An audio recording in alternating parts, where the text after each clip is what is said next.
शेतकऱ्यांच्या मागण्यांसाठी लाखो शेतकऱ्यांनी दिल्लीला वेढा घातला। 500हून अधिक शेतकरी मृत्युमुखी पडले, पण दिल्लीकरांनी शेतकऱ्यांच्या मागण्या मान्य केल्याच नाहीत। पण साधे चर्चेला सुद्धा बोलवण्याची त्यांची मानसिकता नाही। अशा शेतकरी विरोधी मानसिकता असणाऱ्यांच्या हातात आज देशाची सत्ता आहे, असा घणाघात जयंत पाटील यांनी मोदी सरकारवर केलाय। शेतकरी संघटनेचे ज्येष्ठ नेते रघुनाथदादा पाटील यांच्या अमृत महोत्सवी वर्षानिमित्त आयोजित गौरव सोहळ्यात ते बोलत होते। जयंत पाटील म्हणाले, या सरकारची मानसिकताच अशी आहे, देशामध्ये कोणाला कसलंही आंदोलन करायचं ते करू देत, आमचं कोणी काहीही बिघडवू शकत नाही। ही मानसिकता असणाऱ्यांच्या हातात आज देशाची सत्ता आहे। महिन्याभरातच डॉलर 100 पार करेल, पेट्रोल 120 ते 130 रुपये होईल। कोरोनाच्या काळात लॉकडाऊन करायला लागला होता, आता आपोआपच लॉकडाऊन होतो की काय अशी भीती वाटतेय। 15 दिवसांपूर्वी देशाच्या गृहमंत्र्यांनी 6 महिने पुरेल इतकं इंधन आहे असं सांगितलं होतं, तोपर्यंत आज त्यांचा नेता सांगतोय बाहेर फिरू नका, सोने खरेदी करू नका, परदेशात जाऊ नका। मुख्यमंत्री म्हणतायत पंतप्रधानांनी केलेल्या घोषणेची कोणी थट्टा करू नका। मंत्र्यांच्या संरक्षणासाठी इतका फौजफाटा ठेवण्याची गरज वाटत नाही, त्यात कपात करायला हवी। मुख्यमंत्री दुचाकीवरून आज फिरतायत, अख्खे मंत्रिमंडळ दुचाकीवर आले तरी आपल्याला काय, असा टोलाही त्यांनी यावेळी लगावलाय। देशाचे पंतप्रधान नरेंद्र मोदी यांनी केलेल्या आवाहनाला प्रतिसाद देत सांगलीत 2 आमदारांनी चक्क घोडागाडीतून प्रवास केलाय। आलिशान गाड्यांच्या ताफ्याला फाटा देत आमदार गोपीचंद पडळकर आणि आमदार सदाभाऊ खोत यांनी 5 किलोमीटर घोडागाडीतून प्रवास करत सभास्थळ गाठलं। आमदारांना चक्क घोडागाडीतून प्रवास करताना पाहून सांगलीकरांनी आश्चर्य व्यक्त केलंय। सांगलीत आत्मनिर्भर भारत शेतकरी कष्टकरी परिषदेचं आयोजन रयत क्रांती संघटनेच्या वतीने करण्यात आले होते। यावेळी सांगलीची खासियत असलेल्या सुप्रसिद्ध टांग्यातून पेट्रोल आणि डिझेल बचत करण्याचा संदेश देत सदाभाऊ खोत आणि गोपीचंद पडळकर यांनी सुमारे 5 किलोमीटर प्रवास करून सभेच्या ठिकाणी पोहोचले।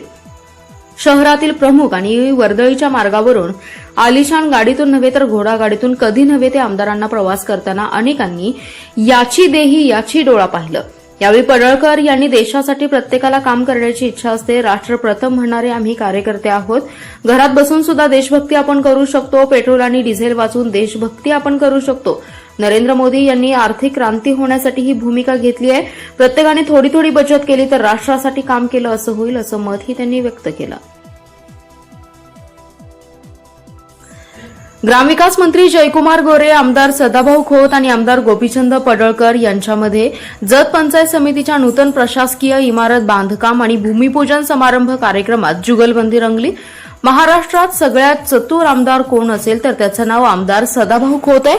कोणाला कुठे दाबायचं, कुणाकडून कसं काय आणायचं आणि कितीही दिलं तरी माझं काहीच झालं नाही असं म्हणायचं, असं जर शिकायचं असेल तर सदाभाऊंकडे शिका। पण एक लक्षात ठेवा, सदाभाऊंसारखा सहकारी मिळणं, जीवाभावाचा सहकारी मिळणं हे पण खऱ्या अर्थानं नशीबवानाचं काम असतं। तो सहकारी आज देवाभाऊंच्या रूपाने आम्हाला मिळाला। आजच्या युगातला सरसेनापती मल्हारराव होळकर कोण असेल तर त्याचं नाव गोपीचंद पडळकर आहे।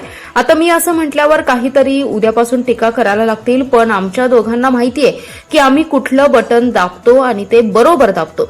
पडळकर साहेब, तुम्ही तरुण आहात, अजून तुम्ही एवढे तरुण आहे की अजून लग्नाच्या वयात पण आलेला नाहीये, त्यामुळे तुम्ही चिंता करू नका। तुम्हाला सुद्धा जयाभाऊंच्या मागोमाग निश्चितपणाने चांगल्या पदावर तुम्ही जाल, पण तुम्ही दोघं कितीही वर जावा, जाताना मला दाबत दाबत घेऊन जावं लागेल। तसंच जर मला सोडून गेला तर मी विमानाला कासरा बांधून तुमच्यासोबत येईल, असं सदाभाऊ खोत म्हणाले। सदाभाऊ खोत यांना आमदार म्हणून नाही, माझे मित्र म्हणून बोलवलं नाही, जत तालुक्याची वकिली बिना पैशात करण्यासाठी त्यांना बोलवलंय। तुम्ही फक्त जतमध्ये जत तालुक्याचं बोलायचं, तुम्ही स्वतःचं काही बोलायचं नाही, कारण ते जयाभाऊंचे खास मित्र आहेत। ते वारंवार विकासाच्या दृष्टिकोनातून नेहमी बोलत असतात। आमदार गोपीचंद पडळकर यांनी तर सदाभाऊ खोत यांचं कौतुक केलं। वाळवा तालुक्यातील बोरगाव, साठपेवाडी, मसुचीवाडी, जुनेखेड, नवेखेड आणि बनेवाडी या कृष्णा काठावरील गावातील शेतकऱ्यांनी शक्तीपीठ महामार्ग रद्द करण्याच्या मागणीसाठी आज रास्ता रोको आंदोलन केले। यावेळी शेतकरी आक्रमक झाले होते आणि सरकारविरोधात जोरदार घोषणाबाजी करत होते। बोरगाव येथे इस्लामपूर व ताकारी महामार्गावर रास्ता रोको आंदोलन करण्यात आले। शक्तीपीठ महामार्ग रद्द झालाच पाहिजे अशी मागणी यावेळी शेतकऱ्यांनी केली। आंदोलनामुळे या मार्गावरील वाहतूक काही काळ ठप्प झाली होती। आंदोलनादरम्यान कोणताही अनुचित प्रकार घडू नये यासाठी ईश्वरपूर पोलिसांचा चोख बंदोबस्त ठेवण्यात आला होता। यावेळी शेतकऱ्यांनी आक्रमक पवित्रा घेत शक्तीपीठ महामार्गासाठी त्यांच्या सुपीक जमिनी जात असल्याची भूमिका मांडली. आधीच पूरग्रस्त परिस्थिती आणि त्यातच शक्तीपीठसाठी जमीन जाणं म्हणजे दुष्काळात 13वा महिना असल्याची भावना शेतकऱ्यांनी व्यक्त केली आहे. त्यामुळे हा शक्तीपीठ प्रकल्प तातडीने रद्द करावा अशी मागणी शेतकऱ्यांकडून जोर धरू लागली आहे. येत्या काळात हा शक्तीपीठ महामार्ग रद्द झाला नाही तर यापेक्षाही तीव्र आंदोलन छेडण्याचा इशारा यावेळी शेतकऱ्यांनी दिलाय.